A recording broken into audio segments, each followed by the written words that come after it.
안녕하세요. 허재영 기자입니다. 뉴스 백브리핑 함께 하실게요. 요즘 제가 계속 좀 몸이 좀 안 좋아요. 아유, 모르겠어요. 막 속이 계속 뒤집어진다고 해야 되나? 구토 증세 같은 게 있어가지고, 막 컨디션이 좀 좋지 않아요. 그래서 여러분이 많이들 걱정해 주셔가지고 4월 초에 건강검진 예약도 좀 해놨는데, 어딘가 좀 분명히 좀 고장이 나 있는 것 같긴 합니다. 확실히. 예, 지금까지 정신 건강이 너무 한꺼번에 추락하는 바람에 그거 신경 쓰다가 요 한 2, 3년 가까이 몸을 돌보지 않고 그냥 계속 그죠? 예, 기자로서 어떻게 사회에서의 어떤 위치와 역할을 회복해 볼까 하고 계속 달려오기만 했는데 그러는 바람에 지금 어딘가에 지금 고장이 나 있는 것 같습니다. 막 삐걱삐걱 합니다. 아, 아무튼 여러분, 그래서 이번 설에는 저도 좀 푹 쉴게요. 예, 웬만하면 쉴게요. 예, 그러다 또 못 이겨서 또 뭐에 또 빡쳐가지고 일요일 날 방송을 낄지 모르겠는데. 아무튼 저의 건강을 늘 염려해 주셔서 고맙습니다. 자, 허재영 기자, 오늘 진행할 뉴스 백브리핑은 나경원 전 미래통합당 의원의 자녀 의혹 관련 고발 사건들이 있었거든요. 성신여대에 이제 성적 정정 막 이런 것들이 특혜 받은 거 아니냐, 예? 이런 것들 지금 이제 검찰에 고발된 게 있었는데 싹 다 불기소 처분을 받았어요. 그래서 뭐 그냥 뭐 그런가 보다. 에휴, 또 뭐 검찰이 또 뭐, 예? 제대로 수사를 안 했으니까 이렇겠거니 뭐 그냥 또 열받고 있었는데, 조금 더 이 문제와 관련해서 장경욱 우리 동양대 교수께서 친히 저한테 전화를 좀 주셔가지고 이 부분 좀 더 살펴보면 이게 검찰 수사가 왜 다시 될 수밖에 없는지 좀 설명을 좀 해야 될 게 있다고 알려주신 게 있어요. 오늘 그것들 위주로 좀 짚어볼게요. 자, 저의 모든 취재와 논평은 여러분의 후원으로 하루하루 진행이 되고 있고요. 그리고 최근에 광고가 하나 붙은 거 아시죠? 상업 광고가 붙었어요. 조금 지루하더라도 허지연 TV의 수익 구조 개선을 위해서 조금만 갖고 인내심을 좀 갖고 지켜봐 주세요. 그리고 보험 어떤 상담, 마침 좀 나한테 좀 필요한 광고였다 이런 생각이 드시면 주저없이 허재영 기자 이름 대면서 전화하십시오. 그러면 상담 잘해 주시지 않을까요? 착한 보험 클리닉 광고 듣고 다시 오겠습니다. 안녕하세요. 허재영 기자입니다. 여러분, 보험 어떻게 가입하셨나요? 오늘은 허재영 기자가 믿을만한 보험 설계사들이 모여있는 회사를 소개해 드리려고 하는데요. 사실 대부분 보험이 전문 설계사가 아닌 가족이나 친척들 통해 묻지마 가입하신 분들 많죠? 저도 그렇습니다. 그러다 보니까 내게 꼭 필요한 보장들은 포함되어 있는지, 지금 내가 보험료로 총 얼마를 내고 있는지, 적정한 수준인지 모르는 경우가 태반이죠. 그래서 오늘 이런 분들을 위해 전문 보험 클리닉 업체 더 착한 보험 클리닉을 소개해 드립니다. 요즘 사실 코로나 때문에 경기가 안 좋아서 보험료 나가는 것도 부담스러운 분 많으시죠? 이럴 때 보험료는 줄이고 보장은 유지하는 방법도 있다고 하니까요. 한번 상담 받아보시면 좋을 것 같습니다. 상담 예약은 010-7612-3303번이고요. 카카오톡 채널 더 착한 보험 클리닉 검색하시면 24시간 상담 예약이 가능하다고 합니다. 예약만 하시면 전국 어디든지 무료로 방문 상담 가능하다고 하니까요. 평소 내 보험에 대해 궁금하셨던 분들 상담 받아보십시오. 그리고 전화 거셔서 허재연 기자 광고 보고 전화합니다 라고 말씀해 보세요. 그러면 좀 더 정확하고 믿을 만한 서비스 받으실 수 있지 않을까요? 업체에는 제가 말해 놓겠습니다. 이 광고는 허재연 TV 유튜브 수익 구조 개선을 위해 마련된 광고입니다. 고맙습니다.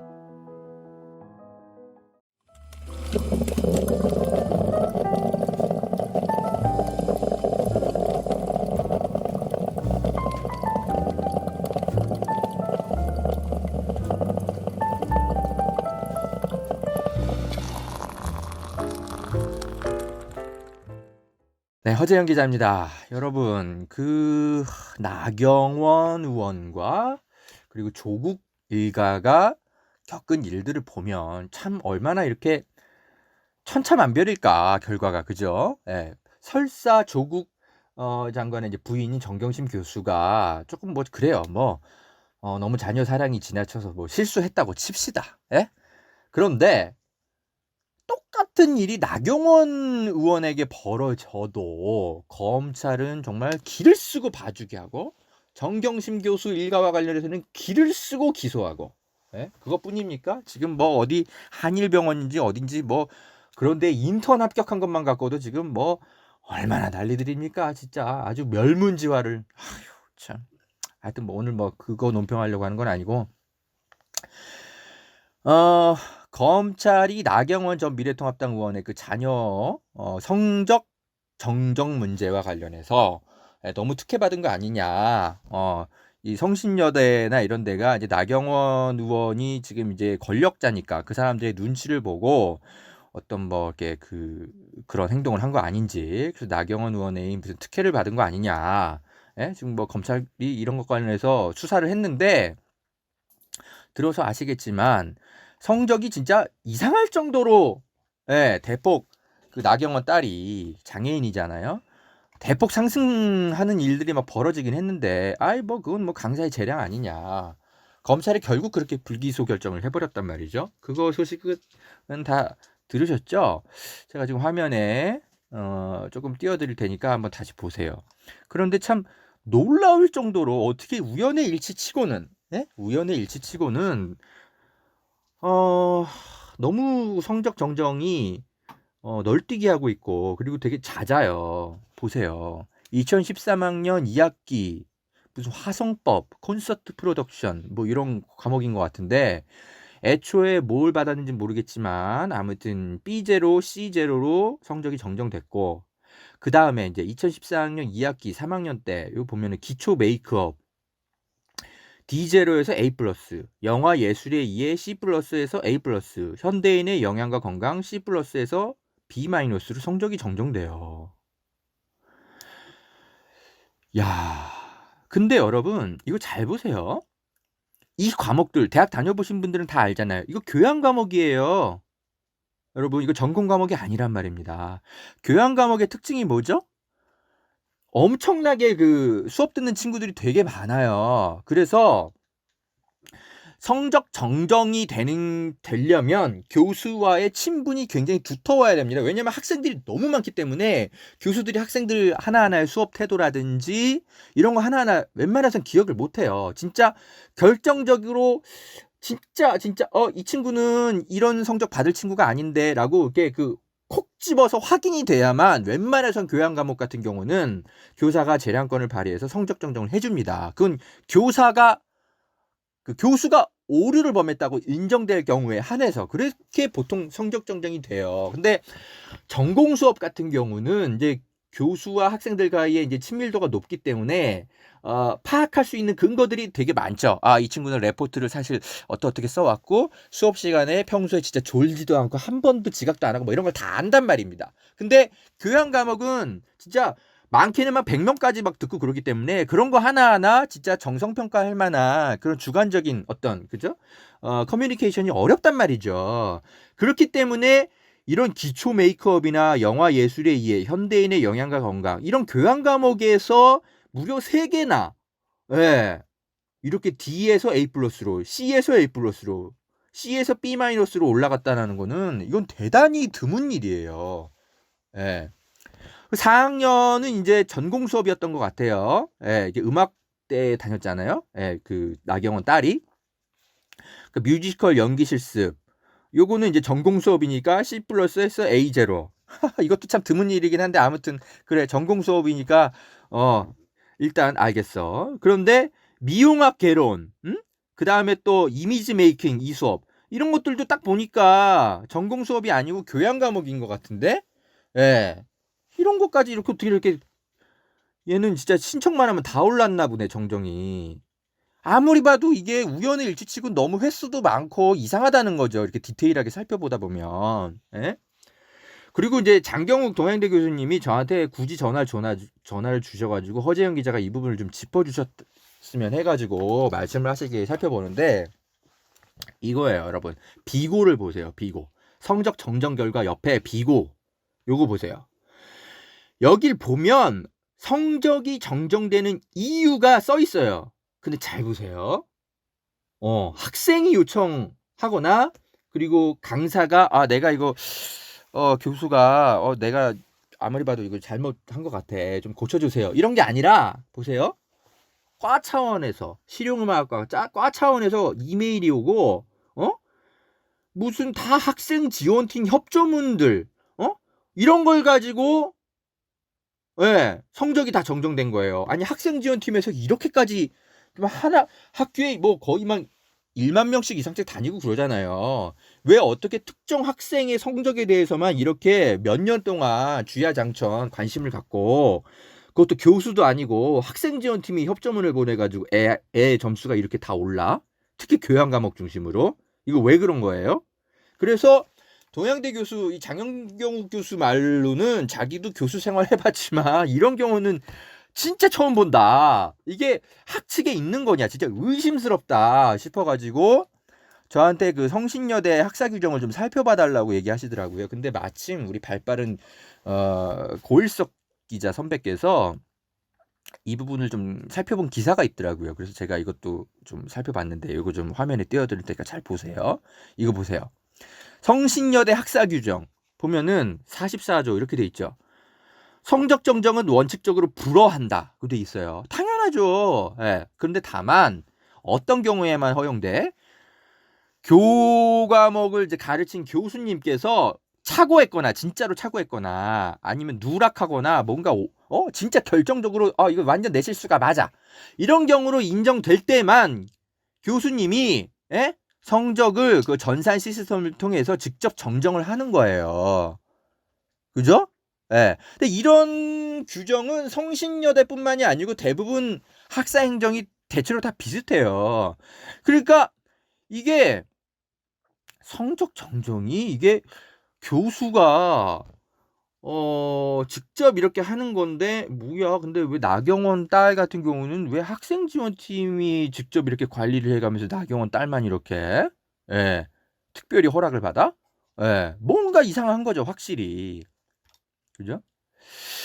그래서 이제 검찰의 해명을 좀 살펴봤어요. 검찰이 뭐라고 했는지. 검찰은 이렇게 이제 얘기하면서 불기소 처분을 했던데, 이거라는 거예요.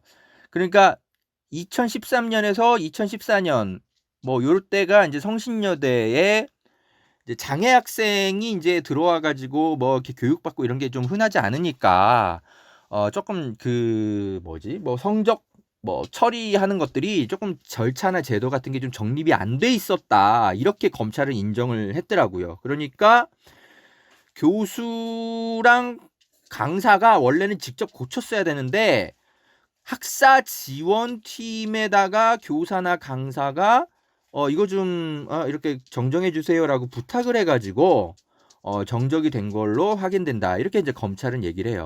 그러니까 장애 학생이니까 교양 과목을 이제 일반 학생들하고 듣더라도 아무래도 조금 그죠? 좀 레포트도 조금 잘 못 쓰고 뭐 발표 수업도 조금 애로사항이 많았겠죠. 그러다 보니까 이제 그죠? 뭐 B 플러스 맞을 것도 상대적으로 경쟁에서 밀리니까 C 플러스 맞고 뭐 이런 것들이 있을 수는 있겠죠. 있을 수는 있는데 근데 그렇다 하더라도 이거는 그러니까 장애 학생들은 따로 그러니까 일반 학생들하고 같이 묶어가지고 상대평가를 하면 그게 이제 이해가 되는데 그런데 원래부터 절대평가는 했거든요. 장애 학생 같은 경우는 성신여대에서 그죠? 그러니까 성신여대에서 원래 그렇게 했다라는 거예요. 일반인하고 일반 학생들하고 상대평가하면 무조건 장애 학생이 밀리니까 그건 좀 불공평하다고 볼 수 있잖아요. 그러니까 장애 학생만 놓고 애초에 처음부터 절대평가를 했던 거예요. 그런데 뭐 그런데도 C 플러스 D0 이런 걸 맞고 했던 거예요. 교양 과목에서. 근데 어찌된 이유인지 모르겠지만 이 나경원의 딸의 뭐 교수 강사는 학사지원팀에다 연락을 해가지고 한 번 더 고쳐주세요. 뭐 이렇게 했다라는 게 이제 검찰의 설명이에요. 이해가 안 돼. 그러면은 이게 오히려 이 성신여대 교사 강사들이 이 학사 규정 44조를 위반한 거 아닙니까? 예? 그렇잖아요. 본인이 직접 전산 시스템을 통해 정정을 하라고 분명히 학사 규정에는 돼 있는데 왜 학생 지원팀에다가 이걸 따로 부탁해? 예? 장애 학생 절대 평가는요. 그러니까 애초에 초기 성적을 평가하는 거랑 그게 이제 절대 평가인 거죠. 그다음에 성적 정정은 2차 과정이기 때문에 이 장애 학생 절대 평가 규정과는 아무 상관없는 거예요. 다시 제가 정리해 드릴게요. 장애 학생 절대 평가는 1차 과정인 거고요. 그죠? 그거를 이제 교사 강사가 해요. 그다음에 성적을 정정하는 2차 과정 문제는 학사 규정을 따라야 되는 거예요. 성신여대 학사 규정 44조. 제가 아까 보여드렸던 거 있잖아요. 원칙적으로 불허가 되는데, 만약에 교수가 실수했다면 성적 정정은 전산 시스템을 통해서 교수가 하라는 거예요. 에? 그걸 왜 학생 지원팀이 껌껌이 계속 나서가지고 이렇게 하는데, 말이 안 되는.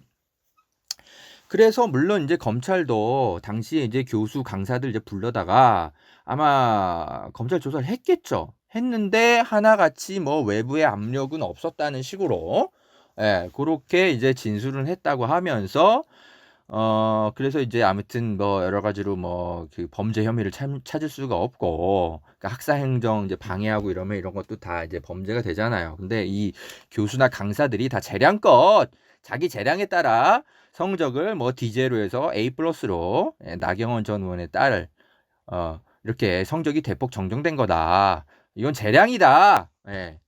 요렇게 판단을 해버렸네요. 참. 이거 서울고검이 이렇게 판단을 했더라도 이거 모르겠습니다. 이거 공직자 비리 수사처에게 수사 대상이 되는지 모르겠는데 이거 수사 다시 해야 될 것 같은데요. 고발이 다시 이루어져야 될 것 같습니다. 검찰 믿을 수가 없어요. 네. 아니 조국 장관 일가에게 들이댔던 잣대 그리고 최광욱 의원에게 들이댔던 잣대를 생각하면 이거 너무나 편파적이잖아요. 아무리 누가 봐도 제가 지난 방송에서 폭로해 드렸잖아요. 최광욱 의원이 조국 장관 아들 자기랑 좀 친분이 있는 사람의 아들을 자기 그 로펌에 데리고 와가지고 훈육을 시켜가면서 인턴을 시켰다는 거 아니에요. 아니 자기 회사인데 내 인턴을 내가 맘대로 하면 되지 무슨 상관이야. 근데 그걸 다른 일반 회사처럼 그런 식으로 인턴을 운영하지도 않고 뭐 출근 시간도 많지도 않고 뭐 그래서 이거 다 허위다. 이 재량권은 인정 안 돼. 이러면서 허위 인턴 확인서 발급해줬다는 이유로 징역형을 때린 거 아니에요. 참 기가 막혀서 최강욱 의원은 본인 회사에서 인턴을 부린 것조차도 재량권이 인정이 안 돼가지고 징역형 그런 선고가 나오고 이제 나경원 의원은 이런 식으로 봐줘도 되는 겁니까?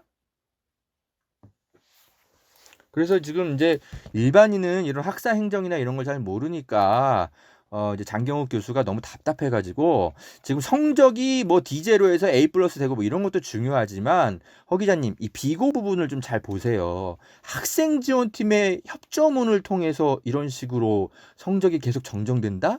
그렇다면 이거는 성신여대 학사 규정 위반인 것 같은데요. 이런 일이 어떻게 반복될 수 있죠? 이건 좀 허 기자님이 좀 다뤄달라고 부탁하셔가지고 제가 살펴보니까 그 말씀이 맞는 것 같아요. 그래서 이런 좀 그 설명을 좀 드리고요. 이거는 공수처 가야 될 것 같습니다. 공수처 비리수사처에서 철저하게 밝혀내야 될 것 같습니다. 성신여대가 모르겠어요. 나경원 전 의원이 이제 당시에 이제 현직 의원이었을 텐데 이제 실세이다 보니까 여러 가지 면에서 겁먹고 이렇게 한 거 아닌가 싶고 검찰에 이제 출석했던 교사 강사도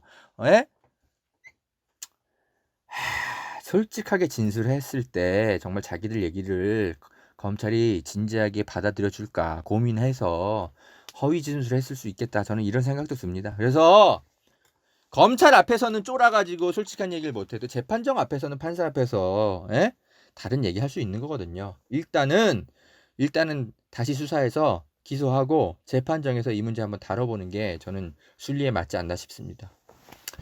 자, 이렇게 나경원 전 의원 사건 간단히 좀 짚어드렸고요. 자, 그리고 하나만 더 논평하고 오늘 끝낼게요.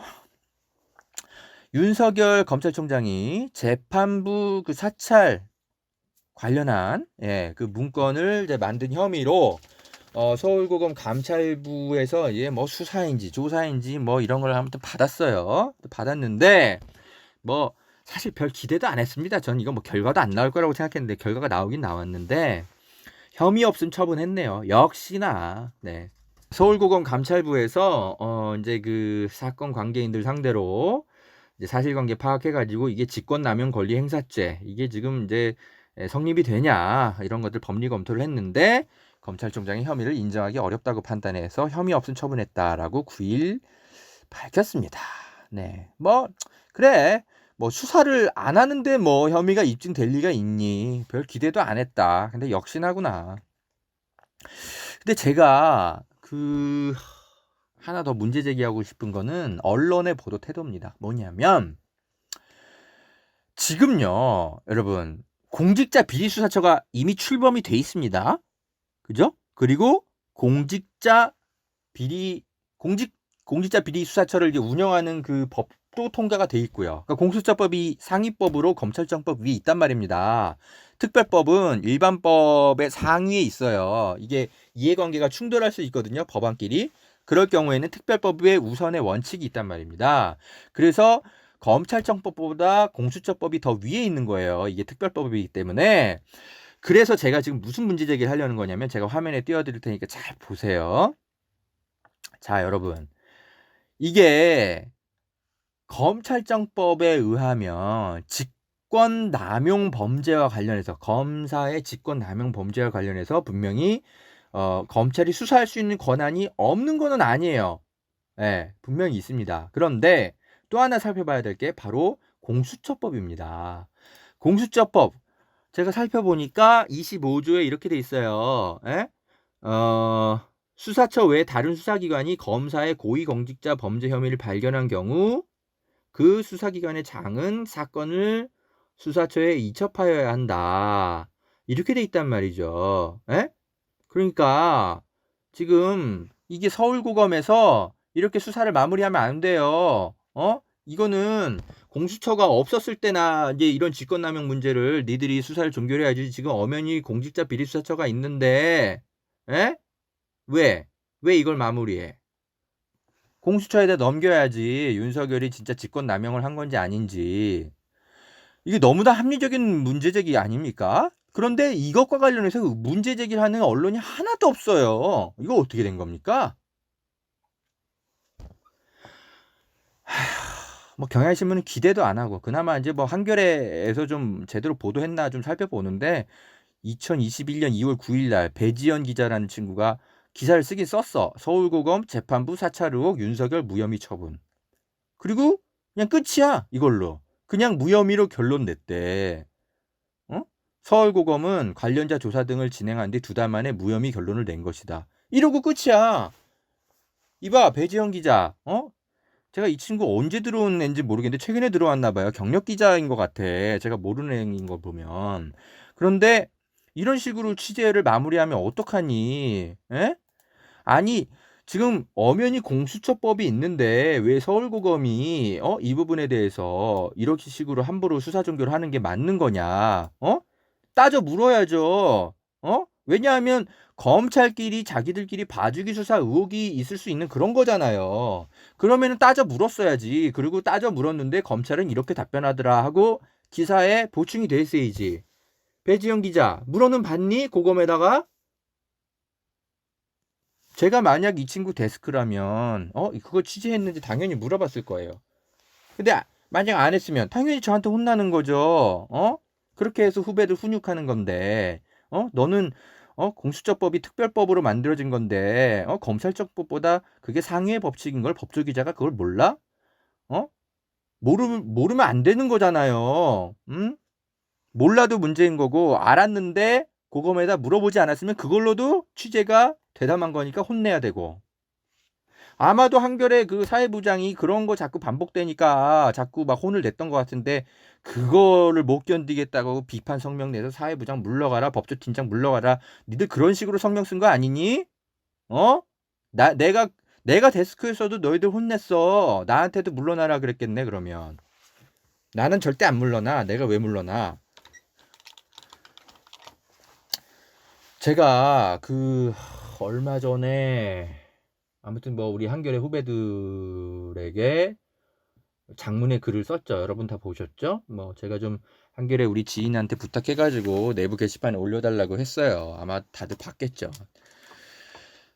이 친구들이 이 말을 알아먹을 거라고 사실 기대를 안 해요. 왜냐하면 이게 한 40명 가까이가 참여를 했는데 제가 명단을 쭉 대충 보니까 5년차 이하의 기자는 80~90% 정도가 다 참여했다고 보시면 돼요. 예? 그러니까 한 뭐 5대5 정도나 되면 대충 설득을 해가지고 안에서 내부 논쟁이라도 하게 하고 뭐 해서 한겨레가 다시 건강한 길을 가게 하겠는데 지금 80~90%가 다 그런 생각을 하고 있단 말이죠. 다 기계적 균형 강박증에 빠져 있어요. 애초에 진보 언론은 그런 게 아니거든요. 민족, 민주, 통일, 예? 이 가치가 한겨레 창간 정신이라고요. 무슨 기계적 중립 같은 게 어딨어? 진보 언론의 가치, 진보적 가치는 실천해서 우리 사회에 뿌리 박히게 만들어야 되는 게 진보 언론의 할 일인데, 응? 근데 이 89%가 다 이 성명에 동참한 걸 보면 이제 얘네가 이제 한 5~6년만 지나도 다 무슨 사회 팀장이 되고 사회 부장이 되고 막 이런 애들이 된단 말이죠. 그러면은 지금 같은 경우는 그래도 신구 갈등이라도 있고 내부의 논쟁이라도 있지. 한 5~6년 지나면 경향골 납니다. 뭐 9세대가 됐건 신세대가 됐건 다 균형 강박증에 빠져가지고 중립에 있는 것만이 더 이상 진보 언론도 아닌 거죠. 그냥 언론 하고 싶은 거지. 그 꼴 나는 것 같아요. 제가 볼 때는 제가 지난 방송에서도 말씀드렸지만 한겨레가 그죠? 뭐 무슨 적폐 언론이 된 건 물론 아니죠. 그런데 애초에 창간 정신과는 이제는 이제 손절하게 되는 거죠. 그들 스스로 그런 길을 가겠다면 뭐 우리가 뭐 바깥에서 아무리 떠들어도 소용없는 거 아닙니까? 그래서 저는 진보 언론이 한겨레 말고 다른 하나의 진보 언론이 더 있어야 된다는 생각이 듭니다. 그래서 한겨레는 한겨레 갈 길 가고 또 다른 선명한 진보를 추구하는 진보 언론의 갈 길이 또 필요한 것 같아요. 어쩔 수 없죠, 뭐. 프랑스에서도 르몽드 같이 진보적이면서 중도 자유주의에 좀 더 가까운 그런 언론이 있고 리베라시옹처럼 좀 더 진보적인 그런 언론사가 70년대에 만들어졌던 거 아닙니까?